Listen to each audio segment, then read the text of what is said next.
Bonjour à toutes et à tous, bienvenue dans l'émission À cœur ouvert. Aujourd'hui, j'ai l'immense honneur de recevoir en tant que premier invité l'artiste, designer et photographe Karl Yala.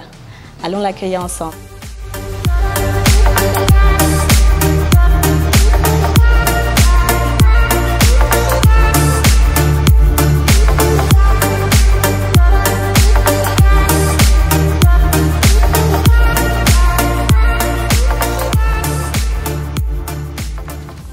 Alors Karl, tu es arrivé ici en Europe à l'âge de 8 ans environ.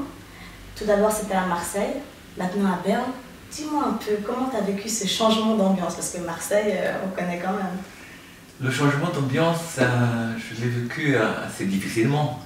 Comme tu le dis, de Marseille, Marseille et la Suisse, c'est deux environnements, deux pays totalement différents. Il a fallu s'adapter. Je pense que même jusqu'à présent, ce n'est pas encore le cas. Mais voilà. J'habite ici et je fais avec. D'accord. Au niveau de tes créations, parce qu'on le voit sur les réseaux énormément, comment la ville de Berne, qui est complètement la capitale de Suisse, a-t-il perçu ça? Dis-moi un peu. Pour la ville de Berne, ce que je peux dire, c'est que j'ai l'impression d'être trop avancé. Ce que je fais, et je pense que c'est très futuriste. Et pour des gens comme les Bernois qui sont assez conservateurs, c'est un peu quelque chose de nouveau qu'ils ont du mal à appréhender. Mais ce que je peux dire, c'est qu'ils aiment. On le voit, on le sent qu'ils aiment, mais ils ne savent pas comment faire. Ils ne savent pas qu'est-ce qu'on peut faire avec mon produit.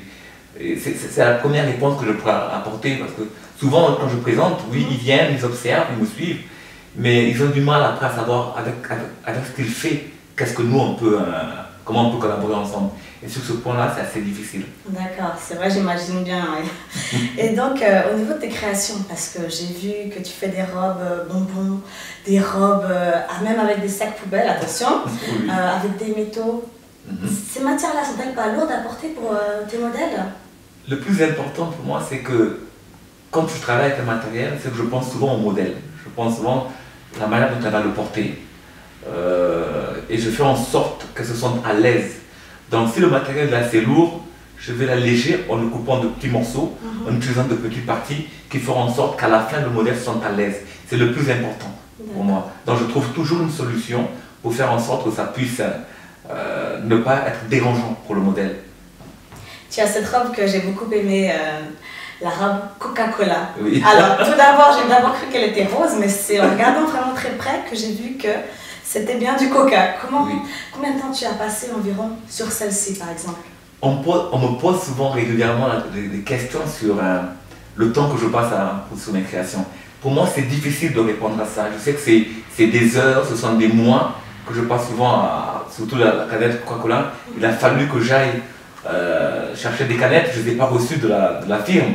Il a fallu que j'aille à une déchetterie, j'ai dû les ramasser, je dû les nettoyer. Et donc, tu peux imaginer, ensuite il a fallu nettoyer, il a fallu couper, et ensuite pouvoir les rassembler sur la création. Donc, ce sont moi je pourrais dire des heures et des mois, je ne compte même pas. Donc, il est difficile de répondre exactement combien de temps, mais c'est vrai que c'est... J'imagine bien. Vraiment... Je ne sais pas si vous avez déjà vu des créations avec des canettes de coca, mais il faut vraiment le faire. Tu es vraiment un artiste et je te respecte beaucoup pour cela. Merci beaucoup. J'avais une autre question pour toi, qui était tes modèles.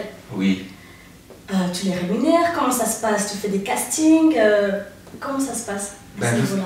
Justement, au début, pour trouver mes modèles, j'avais pas un lieu précis pour les trouver. Je peux aller à Migros et je vois une personne qui m'intéresse, je donne ma carte de visite. Je suis dans le bus, j'observe, je regarde une personne qui m'intéresse, c'est la même chose. En fait, il n'y a pas de lieu précis au départ pour trouver mes modèles. Ensuite, comme il faut se professionnaliser, on fait des castings et la plupart des personnes qui connaissent mon travail, même ceux qui ne connaissent pas, elles viennent et j'ai la possibilité justement de sélectionner les filles qui pourraient passer dans mon travail. Et au niveau de la rémunération, au départ c'est toujours très difficile parce que c'est un échange en fait. On n'a pas toujours les moyens de pouvoir acheter le matériel, de pouvoir réaliser les photos, de pouvoir tout faire et en même temps rémunérer les modèles, c'est assez difficile. Mais avec le temps, on est en des collaborations avec d'autres, avec des firmes, avec des sponsors, avec mon propre argent également. on a la possibilité maintenant, au fur et à mesure, de rémunérer les modèles. Mais ce n'est pas évident, c'est toujours un combat, c'est permanent, c'est cette recherche de moyens financiers pour pouvoir déjà avancer soi-même et en même temps aussi payer les modèles. D'accord, ok. Et donc à côté de ça, donc, tu es photographe. Comment ça se passe? Moi je veux tout savoir. Je déteste presque quand on me dit que je suis photographe. Je dirais que moi je suis un artiste. Et en tant qu'artiste, je suis capable de faire différentes choses. Donc ça veut dire que je suis aussi coach pour mes modèles. Je fais de la photo également. Je fais de la décoration. Je sais faire beaucoup de choses qui ont lien avec la mode, avec l'art et avec la créativité. C'est ça en fait. Donc moi je ne suis pas photographe à 100%. Je photographie en fait mon univers. Je photographie ce que je crée, ce que je fais. Bien sûr, après, ça m'arrive de faire des mariages, ça m'arrive de faire des portraits, ça m'arrive de photographier la plupart des gens. Mais ce n'est pas ça qui m'anime. Ce qui m'anime, c'est de photographier des choses qu'on n'a pas l'habitude de voir. Des choses qui surprennent. Et mon univers, justement. Et là, je peux dire, oui, j'utilise la photographie pour présenter mon travail. Mais je ne pourrais pas dire que je suis photographe parce que je ne fais pas que ça. Je ne suis pas dans un studio à devoir tout le temps faire la lumière, à trouver le meilleur angle. Non, ce n'est pas mon but. Mon but à moi, c'est la photographie me permet de présenter un univers qui soit différent de tout le monde. C'est ça, en fait. Okay. Et j'imagine bien. Mais en Suisse, est-ce que tu arrives à vivre de ta passion? Non, en Suisse, je pourrais dire, je ne pourrais pas dire que c'est impossible. Mais c'est très très dur. Mais la réponse pour l'instant, non. Je n'arrive pas encore à vivre de ma passion. D'où le fait justement de m'expatrier, d'aller faire des défilés et de présenter mon travail en France, du côté de Marseille, du côté de Paris. Et j'espère également aller à Londres ou à New York. Ce qui me permettrait, je pense à ce niveau-là, de pouvoir présenter mon travail et avoir la possibilité peut-être de vivre de ça. Mais pour l'instant, non, je ne peux pas encore vivre de ça. Et entre nous, quelle est une de tes tenues préférées que tu as créées? Non mais ça c'est un honneur, j'aimerais bien pouvoir créer mes tenues, mais bon. On me pose souvent la question, quelle est ma tenue préférée? Et la réponse que j'apporte souvent, je me dis, il faut imaginer une femme, une mère, qui donne naissance à 5 enfants, imaginons. Ouais. On va lui poser la question, quel est ton préféré? Et pour elle, ce sera difficile parce que ils sont tous différents. Mais elle les aime de même amour, mais ils sont tous différents. Et c'est pour ça que je répondrai à mes créations. Chaque fois que j'ai fait mes créations, je me suis donné à fond. Et je suis parti chercher à l'intérieur de moi pour pouvoir les faire ressurgir ça et matérialiser en fait mes créations. Et c'est difficile pour moi de dire oui, je préfère tel. Mais c'est vrai qu'on est beaucoup influencé par, on entend souvent la robe en papier, la robe en Coca-Cola, ce qui a marqué l'esprit des autres. Mais pour moi, par exemple, la création Shein, qui est la création indienne avec la coiffe indienne, il y a beaucoup plus de détails, beaucoup plus de travail que la robe Coca-Cola ou celle en papier. Donc voilà, c'est la réponse que je pourrais donner. Moi, toutes mes créations, je les aime. D'accord. D'un amour inconditionnel. D'ailleurs, nous allons passer aux petites questions à cœur ouvert. À cœur ouvert. Je ne sais pas si mon cœur sera ouvert. On va essayer. Super. Alors, la première petite question, évidemment, c'est: as-tu le temps pour une petite histoire d'amour, une grande histoire d'amour? Avec tout ce que tu fais déjà, j'imagine bien que tu es bien chargé. Oui, c'est souvent, cette question, elle m'est également beaucoup posée. Et encore une des réponses que j'apporte à chaque fois, parce que je suis régulier en fait dans mes réponses. Aujourd'hui, je te réponds de ça, mais on va me poser la question 1000 fois, je répondrai. Je dis, on trouve toujours le temps si la personne en vaut la peine. Donc pour moi, c'est pas une question de, je peux faire 1000 choses, mais si la personne en vaut la peine, je trouverai le temps pour. D'accord. Donc ce n'est pas un problème. Tu as bien répondu. Tu as répondu à ta façon. Non, on pourrait dire à ma façon, mais pour moi c'est logique. Quand mes créations, je les fais parce que ça vient de mon cœur, ça vient de plus profond de moi. Et c'est quelque chose qui me correspond.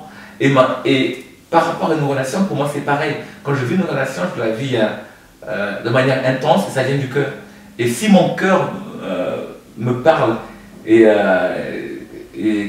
mon corps est touché par une personne, je pense qu'automatiquement, sans réfléchir, je trouverai le temps pour la personne. Et voilà, donc... Ça me va, bien répondu. Et allez, une deuxième petite question. Oui. Y a-t-il un artiste ou créateur, designer avec lequel tu te verrais travailler en collaboration, sachant que tu es bel et bien un artiste hors pair, hors du commun? Y en a-t-il un? Je sais, moi je ne dirais peut-être pas un. Je dirais qu'il y a différents artistes dans différents domaines avec lesquels j'aimerais collaborer, travailler, surtout dans le monde de la mode et du design. Ça c'est clair quand on voit les Karl Lagerfeld ou toutes ces personnalités-là, tous ces designers. C'est un rêve de pouvoir rien qu'avoir une journée et de voir comment le processus de création se fait et comment ils arrivent à réaliser ce qu'ils font. Pour moi, il n'y a pas qu'une seule personne. C'est vraiment une palette de créateurs, de designers qu'il faudrait suivre et voir leur univers. Et ça me permettrait également de m'enrichir. Donc il n'y a pas un seul nom qui me donnerait. Moi, si je devrais donner un seul nom, après vous allez me dire parce qu'il s'appelle Karl également, mais je trouve que Karl Lagerfeld, dans ce qu'il fait, c'est génial. Il est capable en plus de travailler, de créer pour différentes maisons qui ont une différente culture, qui ont une différente approche de la mode et une histoire incroyable, et être capable justement de pouvoir se scinder et créer pour toutes ces maisons des tenues totalement différentes. Je trouve ça fabuleux et j'aime beaucoup sa vision. Voilà. D'accord, bon, on va essayer de faire passer le mot. Hein. Allez, une dernière, un de tes plus grands rêves. Un de mes plus grands rêves. Si on dit, voilà, je te donne une baguette magique, oui. Fais-le. Réalise-le.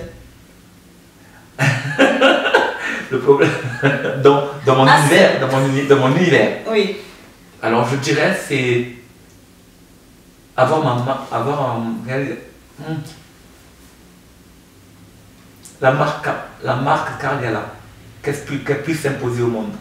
Voilà. Qu'un jour je puisse savoir que voilà, j'ai créé cette marque et je vais mourir et elle s'impose au monde.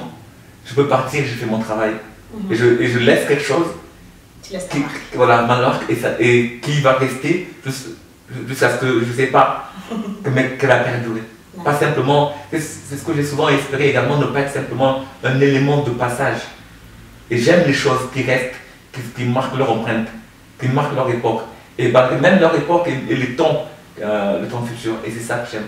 Donc imposer cette marque-là et qu'elle puisse perdurer.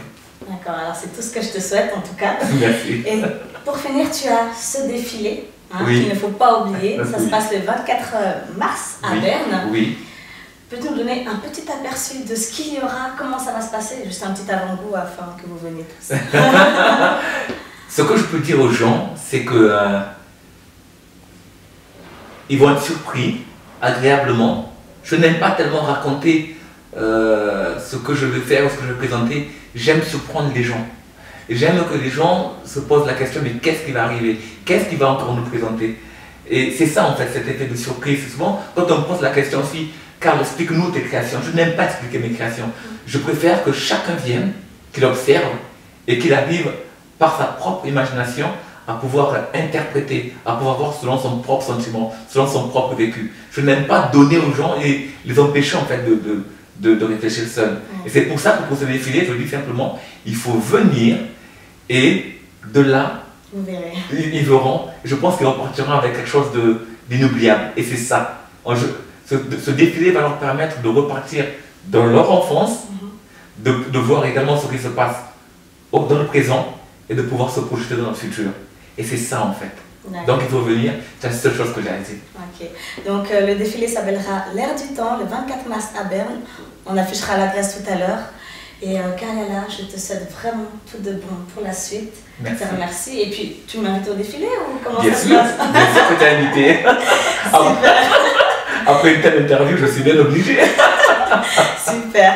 Alors, je te souhaite vraiment tout de bon pour la suite et puis à très bientôt. Merci beaucoup et merci de m'avoir invité pour cette première. Ah oui, c'était la première. Oui. D'accord, très bientôt. Merci beaucoup.